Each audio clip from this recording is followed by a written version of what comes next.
everybody, Christy here. I'm just checking in with you to encourage you in the area of women who lead. So this is a new theme that I'm doing. And obviously for years I've been asked about questions regarding women in leadership roles because I am a woman. I always have been, always will be. But I've actually tried to stay away from some of this because, I led a church for 11 years. And when you're leading a church, you need men, you need women, you need children. And I didn't want to make something an issue because when you make it an issue, it becomes an issue. And especially when you're leading a church. But I've shifted a bit more under this topic because I've realized we're still shifting culture and we're still having to, encourage so many women in so many different ways. This isn't new. Women have been leading for centuries. So women leading is not new. But in our time, in our generation, obviously culture is still in the shifting stages. So I just want to make a few points. The theme for today is I want to encourage those that feel like you're just living off the breadcrumbs.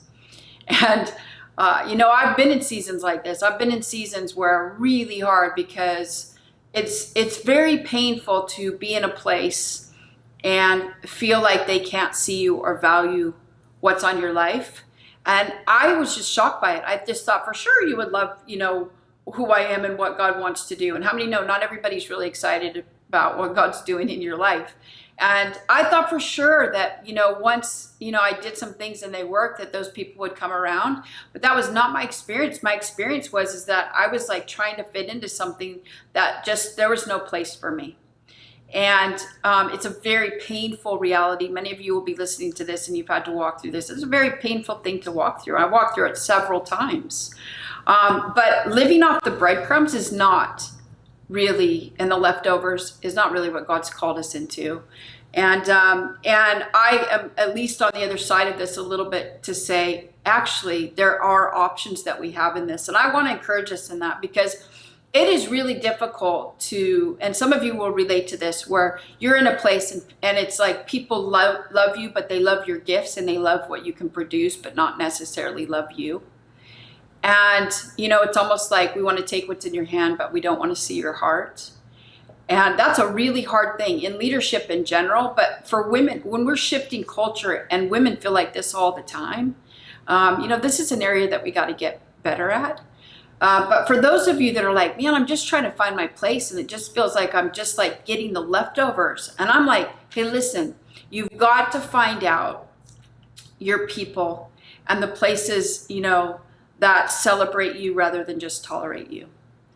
And, God keeps us in places for certain reasons. And I just want to give you a couple helpful things that, that I've had to learn along the way that, I just think come up all the time as well. One of them is if God's put you where you're at right now, stay there.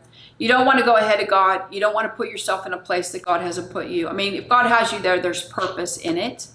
And, the truth is so many times we think the grass is greener. The grass is never greener. The grass is greener where we water it, where we stay and ground ourselves and plant ourselves and grow.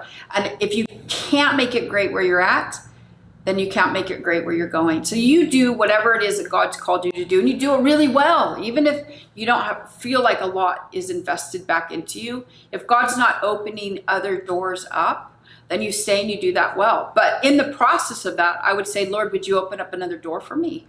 Like, would you open up a door where people actually understand me or at least believe in me and give me a place? Like I've walked through this and I've been here countless times where the places that I thought where the doors would be open, those places shut, and it was heartbreaking and it was difficult, but then God opened up massive doors for me that no man could ever do. And that's my encouragement to you, is that it may feel like you'll never have a place, but I'm telling you, if you ask the Lord to open up doors, he's not tied to institutions. He's not tied to man.